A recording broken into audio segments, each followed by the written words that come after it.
The crystalline walls of the Grand Assembly Chamber stretched upward into darkness, their surfaces pulsing with light from 1,000 distant worlds. Ambassador Marcus Webb stood alone at the center of the massive hall, surrounded by representatives from 847 alien species. The platform beneath his feet felt impossibly small compared to the enormous space around him. Above him, arranged in ascending circular tiers that rose like an ancient amphitheater, sat the most powerful beings in known space. The air hummed with translation fields, converting thousands of different languages into a discordant symphony of clicks, whistles, and rumbles. Marcus kept his hands clasped behind his back, his face neutral. He had trained for this moment, but nothing could truly prepare someone for standing before the full might of the Galactic Council. The weight of their combined attention pressed down on him like a physical force. The Vryn, High Chancellor, leaned forward from her elevated throne, her 4 eyes fixed on Marcus with an intensity that made lesser diplomats falter. 2 of her 6 arms gestured toward him, while the others rested on the armrests of her seat. When she spoke, her voice carried through the chamber with perfect clarity. Ambassador Webb, this council has demonstrated remarkable patience with your species. For 37 standard years, Earth has participated in our processes.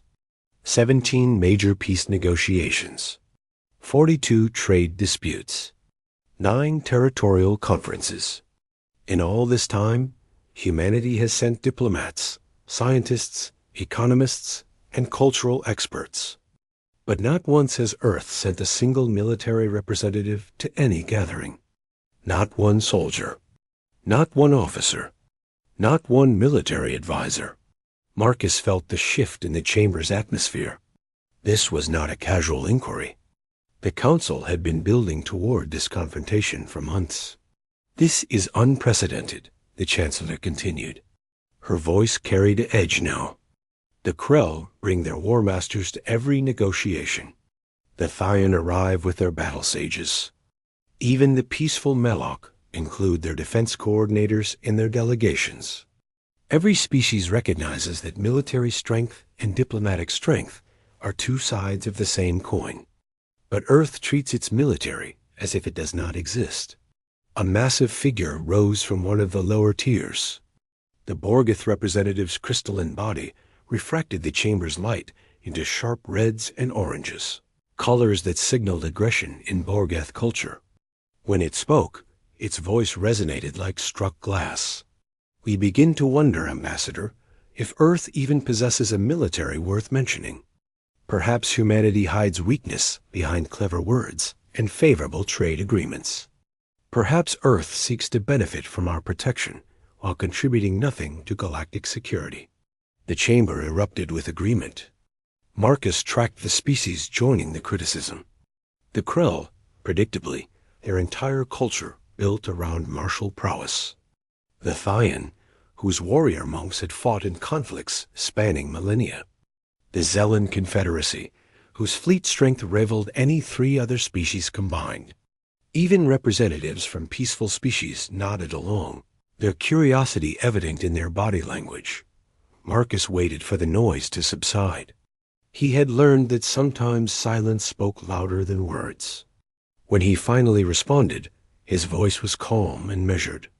High Chancellor, Earth's policies regarding military representation at diplomatic functions are based on careful consideration of what, Ambassador? A Krell general rose to his full height, his scaled form towering even in the vast chamber. Ceremonial armor covered his body, each piece engraved with symbols representing battles fought and victories won. We have fought beside human trade vessels. We have seen your defensive capabilities. Your escort ships are adequate. Your planetary defenses meet minimum standards. But you treat your military as something shameful, as if those of us who have bled in countless wars are somehow unworthy of meeting your warriors. The accusation hung in the air. This was no longer about protocol or procedure. The Council questioned whether Earth respected the military traditions that defined many galactic cultures. To these species, warriors were honored members of society. Military service carried prestige and dignity. Earth's refusal to include military personnel in any official capacity appeared to be either an insult or an admission of weakness. The High Chancellor raised one hand, calling for silence. Ambassador Webb, this council makes the following declaration. Tomorrow, the Krell Empire and the Drexen Alliance will conclude their 3-year conflict with a formal peace signing. Earth has been invited to mediate the final terms. This council now makes it mandatory. Earth will send military leadership to this signing, or your mediation offer will be rejected. Furthermore, if Earth continues to refuse military participation in diplomatic functions, your species will be barred from all galactic security discussions for the next century. Marcus felt the full weight of the ultimatum. A century was nothing to species that lived for hundreds of years, but for humanity, it meant 3 or 4 generations. It would effectively isolate Earth from the most important decisions being made in known space. High Chancellor, Marcus began, choosing his words with extreme care. Earth's position on this matter stems from complex historical and cultural factors that we are not interested in excuses, interrupted the Krell general. We want answers. We want respect. We want to meet the warriors who defend your world, to understand the military doctrine that guides your species. Is this truly too much to ask from a member of the galactic community? The question resonated through the chamber. Put that way, it sounded entirely reasonable. What species would refuse such a basic request unless they had something to hide? Marcus took a slow breath. I will relay the Council's demand to my government immediately. You have 18 hours, the High Chancellor said. Her 4 eyes never left Marcus's face. Tomorrow, at the signing of the Krell-Drexen peace accords, Earth will bring military representation, or Earth will not come at all. This council requires an answer before the session begins. The finality in her voice made it clear that debate was over. The session ended with a resonant tone that vibrated through the crystal walls. As delegates began filing out, their conversations filling the chamber with renewed noise, Marcus remained standing on the platform for a long moment. A young delegate from the Melari species approached him hesitantly. The Melari were peaceful by nature, their tentacled forms moving with graceful uncertainty. This one appeared to be barely out of adolescence by their species' standards. Ambassador Webb, the young Melari said quietly, if I may ask a question in private? My people are genuinely curious about Earth's position. Is there some cultural taboo we do not understand? Some religious principle that prevents military personnel from attending peaceful gatherings? Marcus looked at the earnest young alien. The Melari meant no offense. They simply wanted to understand. But how could he explain something that the galaxy had never experienced? How could he make them understand that humanity's reluctance came not from weakness or shame, but from a deep awareness of what they were capable of? Tell me, Marcus said quietly, have you ever heard the human phrase about Pandora's box? The young Melari's translator struggled with the idiom for several seconds before giving up.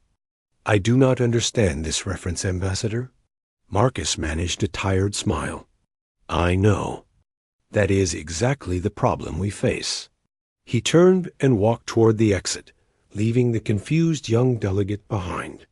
As he made his way through corridors filled with alien dignitaries, Marcus activated his communication device.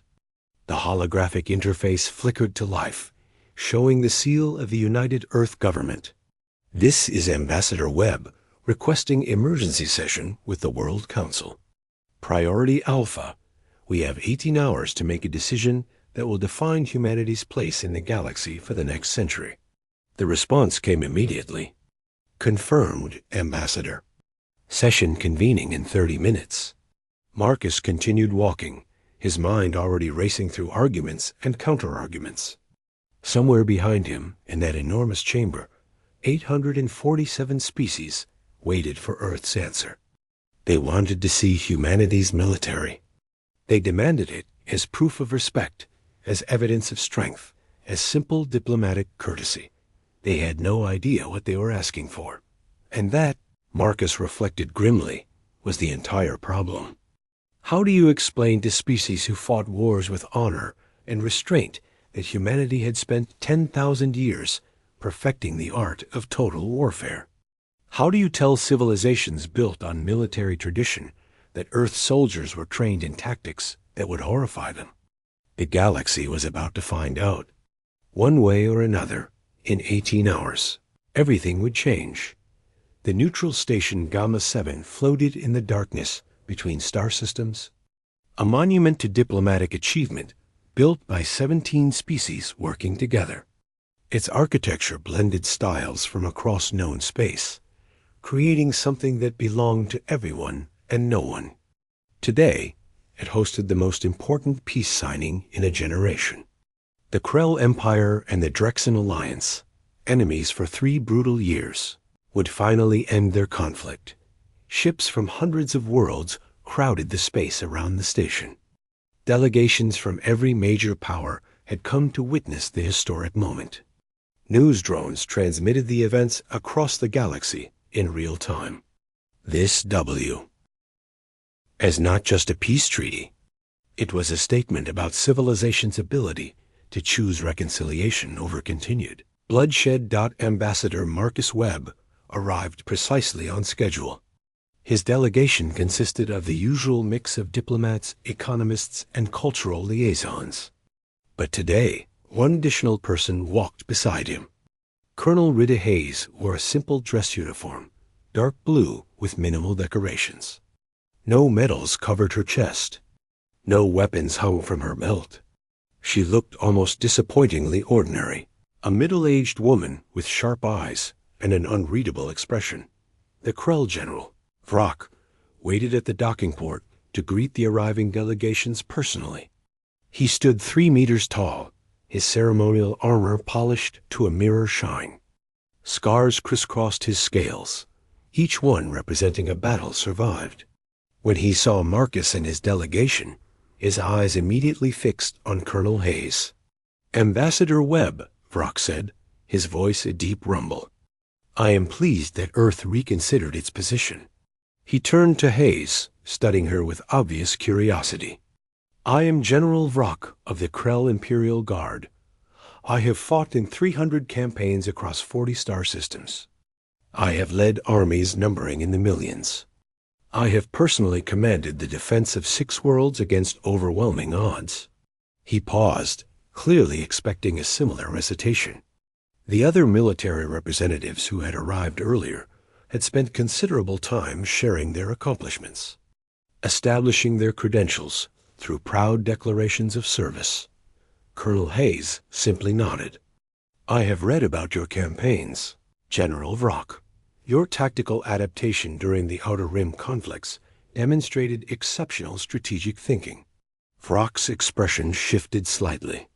He seemed uncertain how to respond to such restrained acknowledgement, but he was pleased by the recognition of his achievements. "You have studied our military history?" "Extensively," Hayes said. "Earth believes in understanding our neighbors, both their diplomatic positions and their military capabilities." Other military representatives approached throughout the morning. A Thaian battle sage, her robes inscribed with prayers from centuries of meditation on the nature of conflict. A Zellan fleet commander, his exoskeleton displaying holographic images of the ships under his command. A Borgeth war crystal, its faceted surface showing reflected images of battles long past. Each shared their heritage, their traditions, their personal glories in combat. Hayes listened to all of them. She asked intelligent questions. She showed genuine interest in their experiences.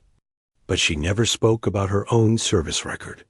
When asked direct questions about her background, she provided minimal information: 23 years of service, various roles in operations and planning, ongoing responsibilities in training programs. A Malari journalist managed to work her way close to Hayes during a brief break in the formal proceedings. Colonel Hayes, the galaxy is fascinated by Earth's decision to finally include military representation. Can you tell us about your experience in combat?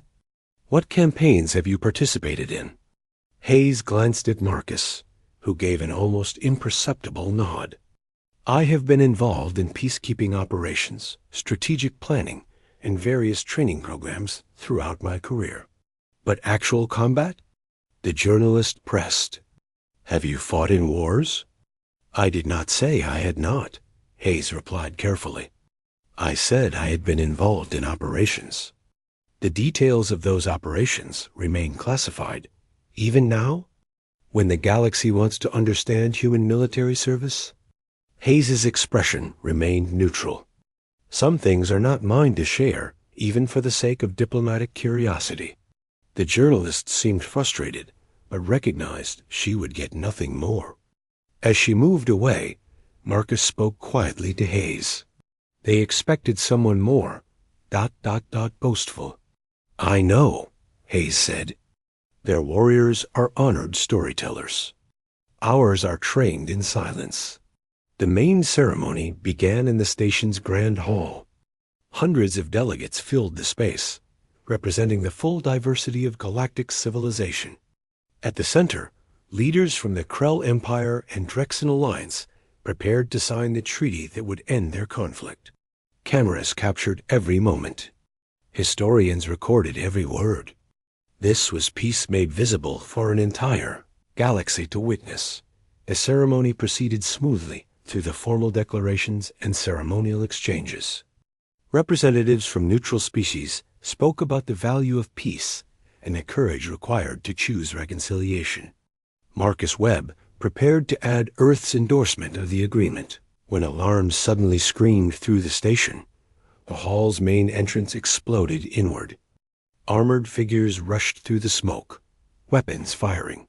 Security forces responded immediately, but these were not ordinary attackers.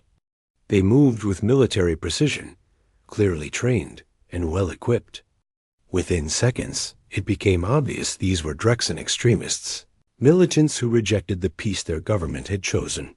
Security protocols activated automatically. Blast doors began closing, dividing the hall into segments.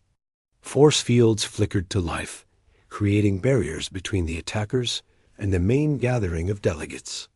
The station commander's voice echoed through the emergency communication system. All delegates to secure positions. Security forces engaging hostiles. Military representatives. Defensive positions only. This is a law enforcement situation. The assembled military leaders from various species immediately moved to protect their delegations. General Vrock positioned himself between the attackers and the Krell delegation, his massive form an effective barrier. The Zelen commander activated personal shields. The Thaian battle sage began some form of meditation that seemed to create a protective aura around nearby delegates. Colonel Hayes stood perfectly still, watching. Marcus noticed that her entire demeanor had changed. The quiet, almost deferential officer had vanished. Something harder looked out from behind her eyes now. She tracked every movement in the hall, every action by security forces, every decision made by the station commander. Her eyes calculated angles and distances, assessed threats and vulnerabilities, processed tactical data faster than any computer. Colonel, Marcus said quietly. They are using standard Drexen military tactics, Hayes said, her voice tight with tension. 3-point breach formation, suppressing fire to establish position, then controlled advance toward objectives. But the security response is also standard. Containment protocols, minimize casualties, negotiate when possible. It is very professional and very predictable. And that is bad because predictable responses are why this is about to get much worse. An explosion rocked the station, not from the hall where the ceremony had been taking place, but from somewhere deeper in the structure. The lights flickered. Several delegates cried out in fear. Hayes cursed under her breath. The attack here was a diversion.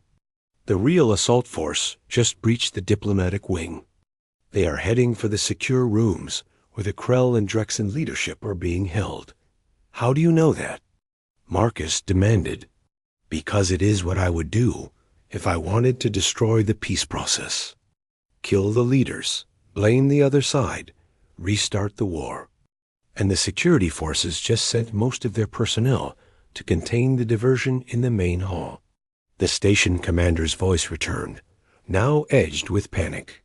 All units, hostile force has breached Sector 7. Multiple casualties. They are armed with heavy explosives. Estimated 12 minutes until fleet reinforcements arrive. 12 minutes. Marcus understood immediately why Hayes looked grim. In 12 minutes, the extremists could kill everyone they came for and detonate enough explosives to destroy half the station. The High Chancellor's voice cut through the chaos. Can any of the military representatives assist? This has gone beyond law enforcement capability. General Vrock and the Zelen commander immediately volunteered, but they had brought only ceremonial guards, not full tactical units. The Thaian battle sage was still deep in meditation, whatever power she was summoning, not yet ready. The other military representatives looked at each other uncertainly. They were leaders, strategists, not frontline soldiers equipped for immediate combat. Everyone turned to look at Colonel Hayes. She stood very still for a long moment, her face unreadable. Then she turned to Marcus Webb. Ambassador, you wanted them to see eventually. Is this how it happens? Here and now? Marcus looked at the frightened delegates, the overwhelmed security forces, the military leaders who had no answer to this crisis. He thought about the High Chancellor's demand that Earth show its military capabilities. He thought about 18 hours of debate with the World Council, weighing the risks of exposure against the necessity of honesty. He closed his eyes. When he opened them again, his voice was steady. Do what you need to do, Colonel. Just try to ease them into it. Something shifted in Hayes's expression. The change was subtle, but everyone nearby felt it. The quiet observer disappeared completely. What remained was something ancient and absolutely certain of its capabilities. Where is the Security Command Center? Hayes asked. A Security Command Center occupied a reinforced section of Neutral Station Gamma 7, designed to withstand direct military assault. Holographic displays covered every wall, showing tactical data from thousands of sensors throughout the massive structure. Security personnel from a dozen different species worked at their stations, coordinating responses to the ongoing crisis. Commander Kellex of the Vrin species stood at the center of Operat. Ions, his scales flushed with stress colors. When Colonel Hayes entered with Ambassador Webb close behind, Kellex barely glanced up from the displays, showing hostile movements through the station. Ambassador, I appreciate Earth's concern, but I cannot divert resources to brief your military observer right now. You will not be briefing me. Commander, Hayes said, her voice carrying authority that made several security officers look up in surprise. You will be transferring tactical command to me.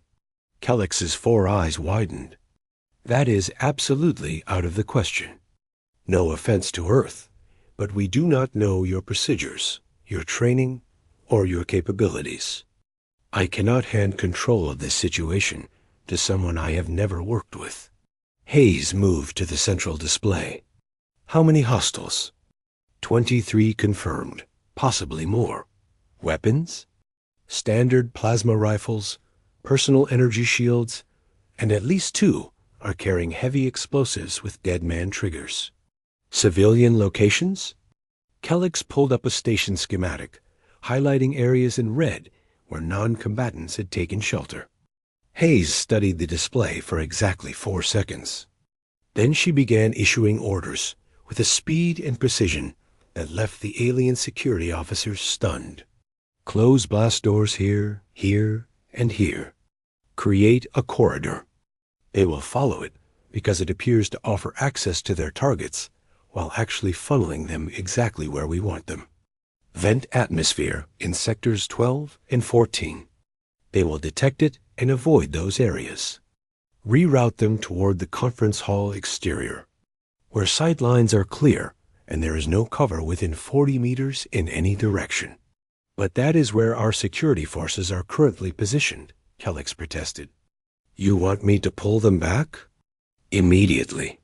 Now, Commander. Colonel Hayes, I will not abandon defensive positions when Ambassador Webb's voice cut through the argument. Commander Kellex, you should know that the High Chancellor has temporarily placed station security under Earth's tactical command. I received confirmation 60 seconds ago. You will follow Colonel Hayes's instructions. Kellex stared at both humans, clearly unhappy with this development. But he was a professional. After a moment's hesitation, he began relaying orders. Security forces repositioned according to Hayes's directions. Blast doors closed and opened in the pattern she specified. The hostile force, which had been advancing toward the secure diplomatic quarters, suddenly found their route changing. Colonel, what exactly is your strategy? Kellex demanded as he watched his carefully planned defensive positions being dismantled. You are herding them into an open area, but pulling back all our forces. It looks like you are giving them free movement. Hayes did not look away from the tactical displays. You are fighting them by the book, Commander. Standard containment procedures. Standard response protocols. Minimize casualties on both sides. Negotiate when possible. Use force only as a last resort. It is very civilized. Yes, exactly. That is how civilized species handle. It does not work when the enemy does not care about civilization. Hayes interrupted. Your protocols assume rational actors who value life, their own and others. These extremists do not. They are suicide attackers. The explosives they are carrying? They were always planning to die here. Kellex checked his scanner data, running analysis on the explosives the hostiles carried. His scales went pale. You are correct. The explosive configurations include dead man triggers. If we had cornered them near the delegates or in any confined space. Everyone dies, Hayes confirmed. So we do not corner them. We isolate them, remove all civilians from the equation, and then we end this permanently. How? Kellex asked. Our forces cannot reach them before they realize what we are doing and detonate anyway. And if we use heavy weapons at those ranges, we risk breaching the station hull. Hayes was quiet for a moment. Then she touched her communication device. Webb, I need authorization for field deployment. In the secure delegate shelter, Marcus Webb faced the High Chancellor and assembled representatives. They were all listening to the security channel, hearing every word of this exchange. The High Chancellor's expression was unreadable. Ambassador Webb, what does your colonel need? Marcus took a breath. Permission to handle this crisis using human combat doctrine. And what is human combat doctrine? Demanded General Vrock. Direct, immediate, overwhelming, and permanent. The shelter went silent. Marcus continued before anyone could object. The galaxy fights wars with honor and rules and proportional responses. Your conflicts are terrible, but they are structured. You fight to win while still maintaining certain standards. That is why your wars can last years or decades, because both sides agree on limits that make extended conflict possible. And humans? The High Chancellor asked. Humans fight to survive. When we identify a threat that must be eliminated, we do not believe in half measures or prolonged engagement. We believe in total commitment to immediate resolution. We studied your military traditions, your tactical philosophies, your rules of engagement. And we realized our approach would be fundamentally disturbing to species who have never experienced unrestricted warfare. You still have not explained what you want permission to do. Vrock growled. Colonel Hayes's voice came through the channel. I can explain through demonstration, General. Commander Calix, confirm all civilians are clear of sectors 8 through 11. Confirmed, Calix said, his voice shaking slightly. But Colonel, you are alone in the command center. Our security forces are pulled back as you ordered. Even if I give you tactical authority, you do not have assets in position to engage the hostiles. Commander, Hayes said quietly, I am the asset. She left the command center. Security cameras tracked her progress through the station corridors. She moved with fluid efficiency that surprised the watching aliens, her body navigating the environment with practiced ease. She stopped at an emergency supply locker, retrieving a basic medical kit and some maintenance tools. Nothing that looked like a weapon to species unfamiliar with human combat methods. Colonel Hayes, Calix called out, you are entering the hostile zone. You need backup. You need proper equipment. You need, Commander, respectfully, you need to watch carefully. Because if Earth ever has to deploy its military in galactic affairs, the Council needs to understand exactly what you are asking for. Hayes reached Sector 9. The hostile force moved through the corridor exactly as she had predicted, advancing toward what they believed was the final barrier between them and their targets. 23 trained Drexen soldiers, all carrying military-grade weapons, all committed to their suicide mission. They saw Hayes standing in the corridor ahead. A single human, unarmed by their assessment, alone. The lead attacker raised his weapon. Foolish human, this is not your concern. Step aside, or... Hayes moved. What happened next lasted 47 seconds. In the Security Command Center, Commander Calix and his staff watched in absolute silence.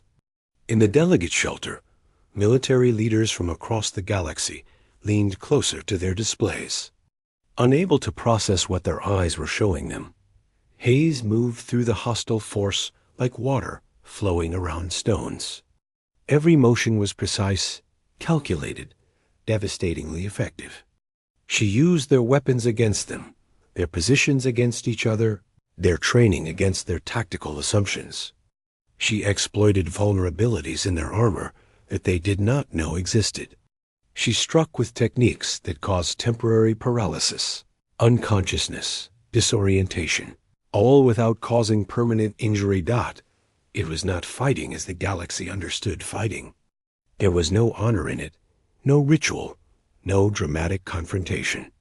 It was pure efficiency, the result of 10,000 years of human civilization perfecting methods to disable, control, and neutralize threats as quickly as possible. When it ended, all 23 hostiles lay on the corridor floor, unconscious but alive, their weapons disabled, their explosives safely disarmed.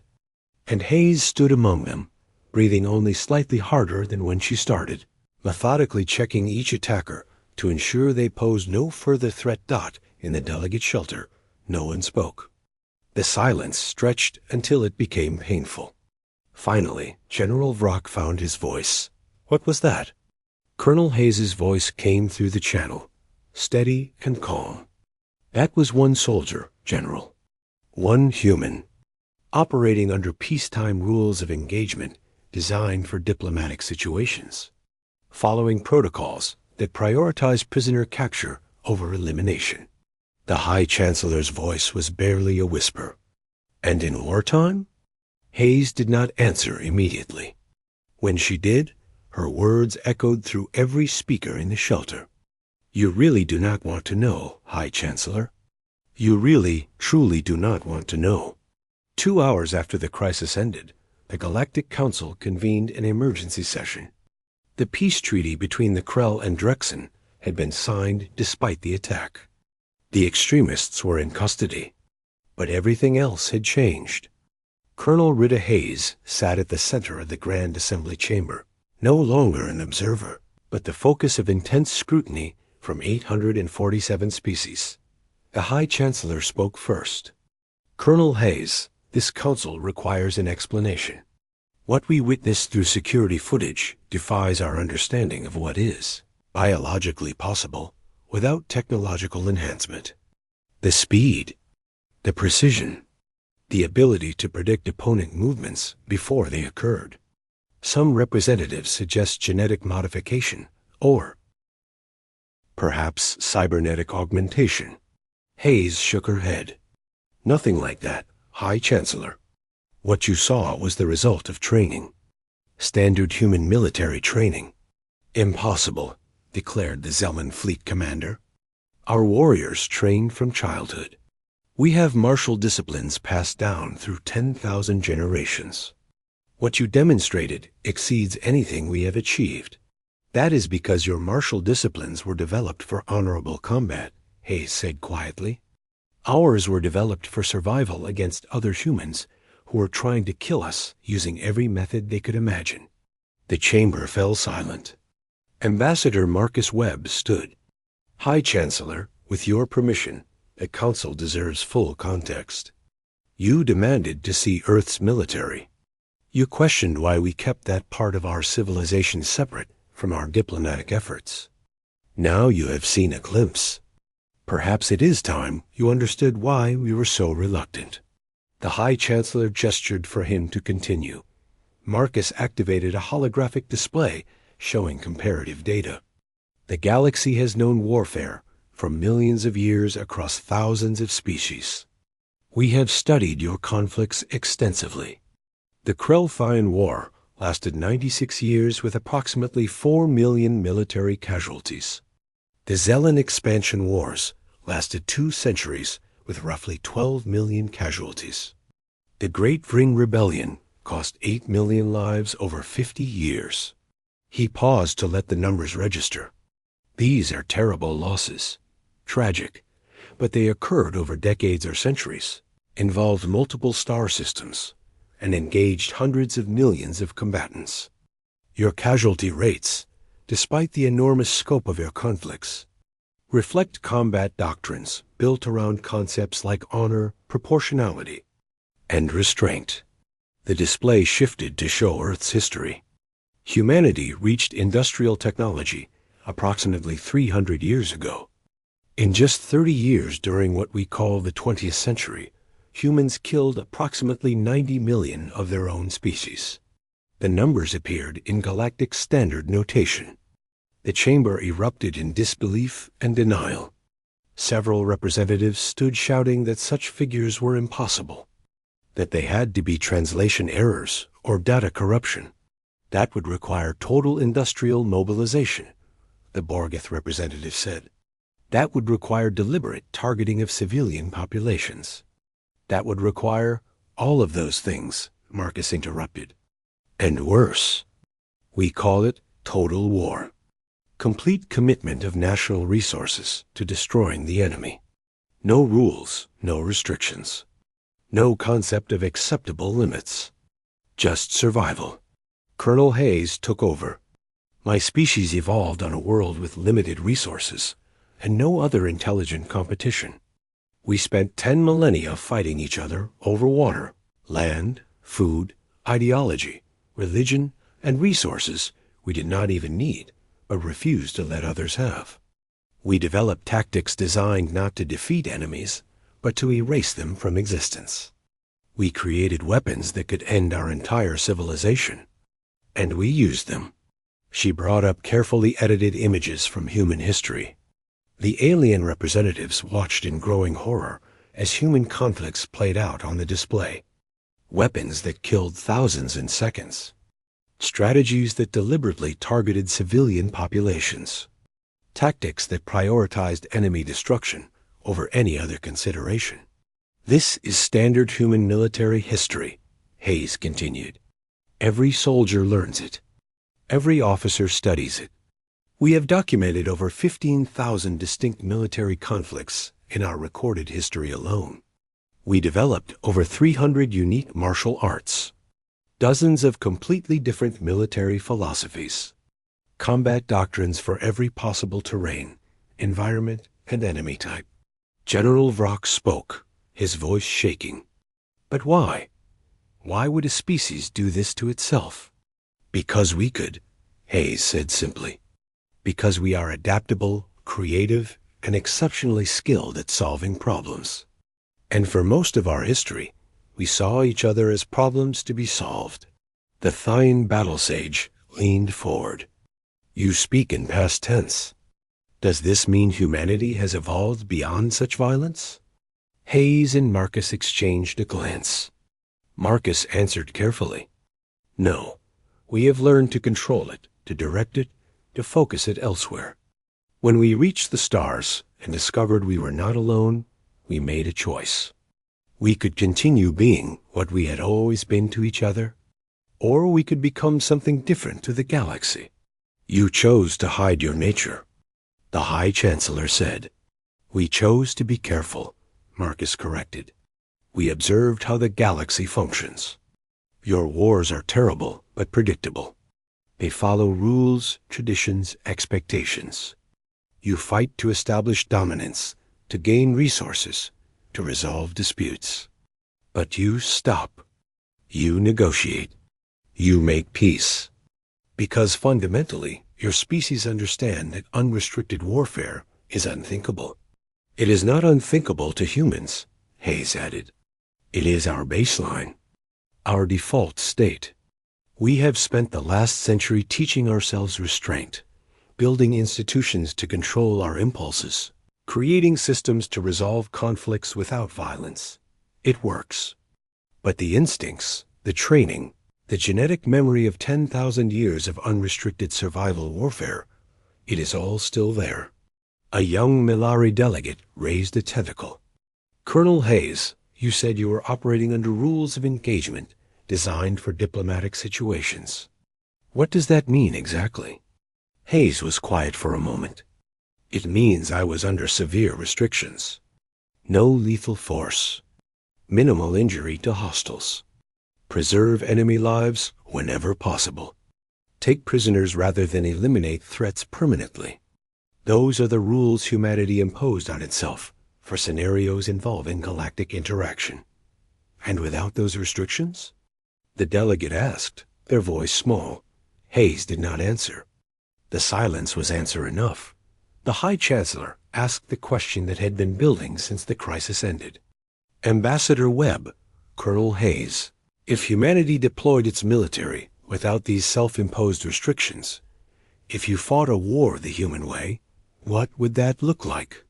Marcus looked at every representative in the massive chamber.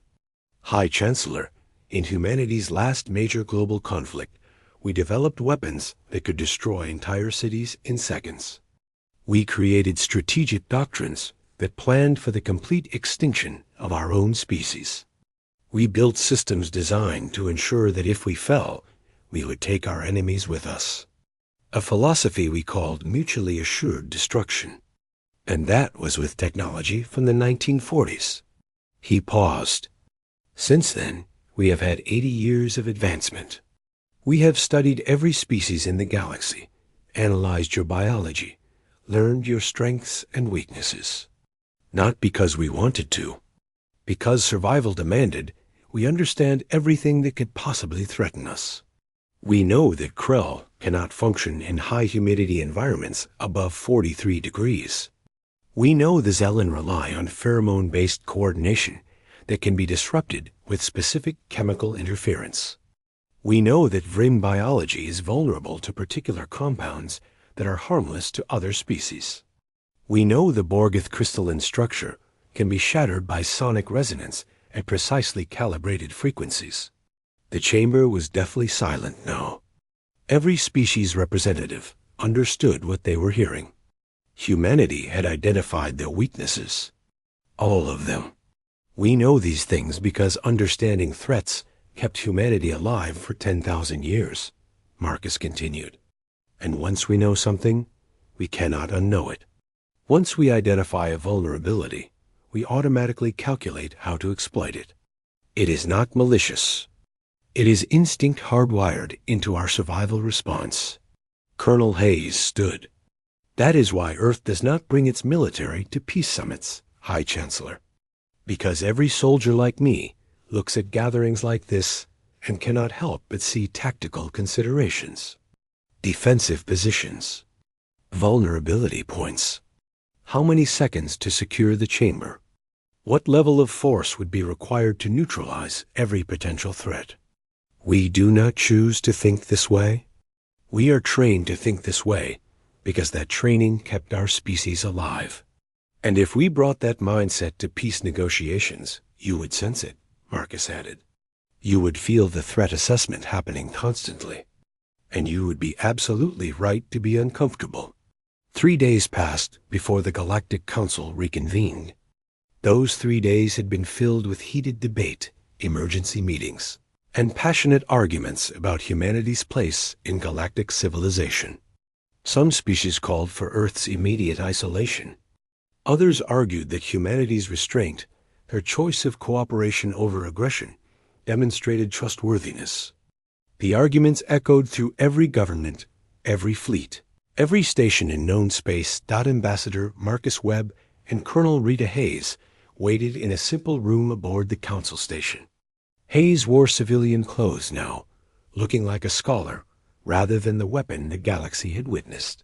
She stared out a viewport at the assembled fleet of ships representing hundreds of worlds. Do you think they will exile us? Hayes asked. Marcus shrugged. Perhaps. Or perhaps they will want us closer, where they can monitor us. It would have been simpler if we had stayed hidden. Maybe. But the attack forced the issue. And maybe it is better this way. You cannot build real partnerships on deception. The summons arrived. They entered the Grand Assembly Chamber, where all 847 species representatives waited. The tension was immediately obvious. This was not a normal session. This was a judgment. The High Chancellor spoke. Ambassador Webb, Colonel Hayes, this council has spent 3 days debating what your revelations mean for galactic security. We have heard arguments for isolation, for containment, even for preventive action against Earth. We have also heard arguments for integration, for utilizing human capabilities in defense of civilization. The debate has been intense and divisive. She paused, studying both humans. Before we announce our decision, this council has questions. Direct questions requiring honest answers. Of course, High Chancellor, Marcus said. Colonel Hayes, if the Krell Empire declared war on Earth today, what would happen? Hayes did not hesitate. We would fortify our home system, evacuate civilians from vulnerable positions, and prepare for extended siege defense. If forced into direct conflict, we would target Krell military infrastructure, supply lines, and command centers with overwhelming force designed to cripple your ability to sustain prolonged warfare. We would use every advantage, technological and tactical, to end the conflict as quickly as possible with minimum human casualties. General Vrock stood. And if the Krell used orbital bombardment on Earth cities? Hayes's expression hardened. Then rules of engagement would change. Proportional response is a choice we make, General. Take away our civilians, and you take away our restraint. At that point, we would be fighting for species survival.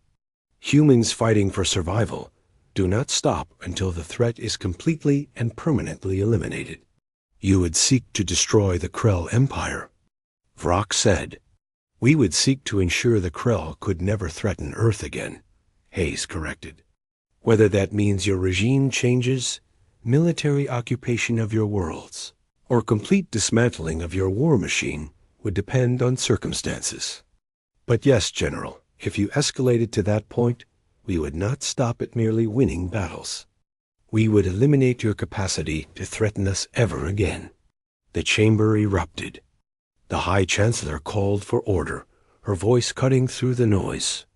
This is precisely what we needed to understand. Humanity does not fight wars the way we do. You fight for total victory or accept total defeat. There is no middle ground. There can be, Marcus interjected, if the conflict never starts. That is the entire point, High Chancellor. We know what we are capable of. We know what happens when we unleash unrestricted warfare. That is exactly why we invest so heavily in diplomatic solutions, economic partnerships, cultural exchanges. Because the alternative is not just unpleasant. It is catastrophic for everyone involved. A Milari delegate spoke. But does that not make humanity dangerous to include in the galactic community? You are admitting you are predators, pretending to be diplomats.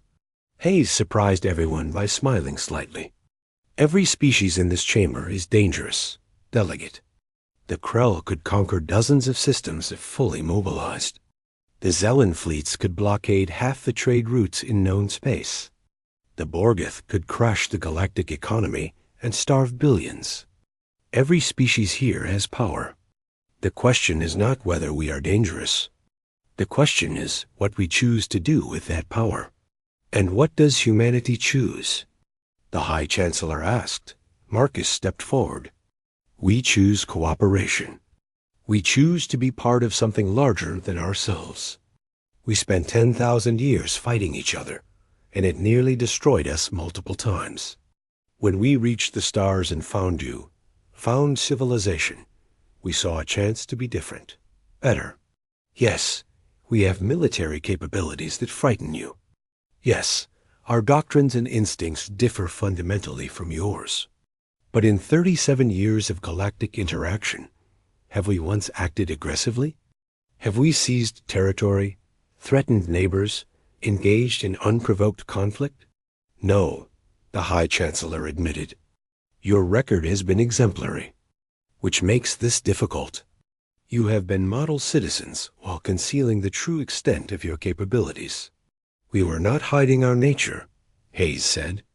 We were protecting you from assumptions.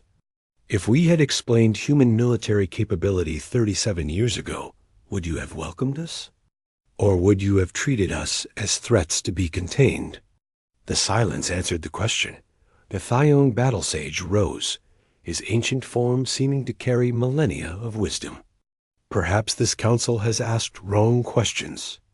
We focus on what humans can do. We should ask what humans choose not to do. He addressed the full assembly. I have studied warrior traditions across my long life.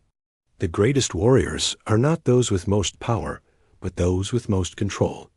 Humans possess terrible capability for violence. They also possess something rarer, wisdom to restrain that capability. They could have conquered their way through the galaxy. Instead, they negotiate. They could demand submission. Instead, they offer partnership. They could rule through fear. Instead, they earn trust through consistent action. The High Chancellor considered this. Battle Sage, you suggest we accept humanity despite their nature? No, the Thian responded. I suggest we accept humanity because of their nature. A species that knows darkness intimately and chooses light anyway is exactly the ally we need. Debate continued for hours. Finally, the High Chancellor called for order. This council has reached a decision. Ambassador Webb, Colonel Hayes, please stand. They stood together. The Galactic Council acknowledges that Earth's military capabilities exceed our previous understanding. We also acknowledge that humanity has, for 37 years, chosen cooperation over aggression. Therefore, this council will not impose restrictions on Earth beyond those governing all member species. Marcus and Hayes exchanged surprised glances. However, this council requires transparency. Earth will provide detailed briefings on your military structure, capabilities, and doctrines to our Security Committee, not for limitation, but for integration. If humanity's strength is as significant as demonstrated, the galaxy must learn to work with you, not fear you. Additionally, Earth will establish joint training programs with interested species. You will teach us your methods. We will teach you ours. Perhaps together, we can find balance between the galaxy's traditional restraint and humanity's decisive action. General Vrock stood. High Chancellor, you want humans to train our warriors? I want our warriors to learn from each other The galaxy faces growing threats. Pirates, extremists, unknown dangers from unexplored space. Having allies who think differently about conflict might be strength, not weakness. She turned to Marcus and Hayes. Ambassador Webb, can Earth accept these terms? Marcus took a breath. I must consult my government. But speaking personally, I believe Earth would welcome the opportunity to be full partners in galactic security. Not as the hidden weapon, but as open allies. Then we are agreed. The era of Earth's isolation ends today. As the session concluded, General Vrock approached Hayes. Colonel, when these training programs begin, I wish to attend. To understand the human way of war. Hayes studied the massive warrior. General, once you understand it, you cannot unknow it. It might change how you see warfare forever. Vrock's mandibles clicked in what might have been a smile. Good. I am old. Set in my ways. Perhaps it is time to learn there are more ways to fight than I imagined. And perhaps it is time to learn what real restraint looks like. Hayes extended her hand. Vrock grasped it carefully. Then we will teach each other. General, you show us your honor. We will show you our efficiency. Between your culture and our tactics, maybe we create something better than either had alone. Later, as Marcus and Hayes boarded their shuttle to Earth, Hayes looked back at the station where hundreds of species gathered to witness this historic moment. You know what the real irony is? Hayes said, we spent 37 years hiding what we are. Being honest about it might actually make us safer. How do you figure? Because now everyone knows. Earth does not bring its military to peace summits because we do not need to. Our entire species is shaped by military history. Every human who survived 10,000 years of warfare carries that legacy. We are all warriors who chose to become diplomats, scientists, artists, friends. She smiled slightly. And now the galaxy knows, if they want war, they will face everything humanity is capable of. But if they want peace, they will have everything humanity can be. The choice has always been theirs. We are just honest about both options now. The shuttle entered faster than light travel, carrying them home to Earth, a world that spent millennia perfecting war and chose instead to perfect peace. Not because they could not fight, but because they understood exactly what fighting would cost. Behind them, the Galactic Council began its new era, learning to work with humanity, not despite their nature, but because of it. The real reason Earth never brought its military to peace summits was finally understood. Not weakness, not shame, but mercy for a galaxy that had never experienced total war, and wisdom to hope it never would. But if that day came, the galaxy now knew humanity would be ready, and that changed everything. Retry Claude can make mistakes. Please double-check responses.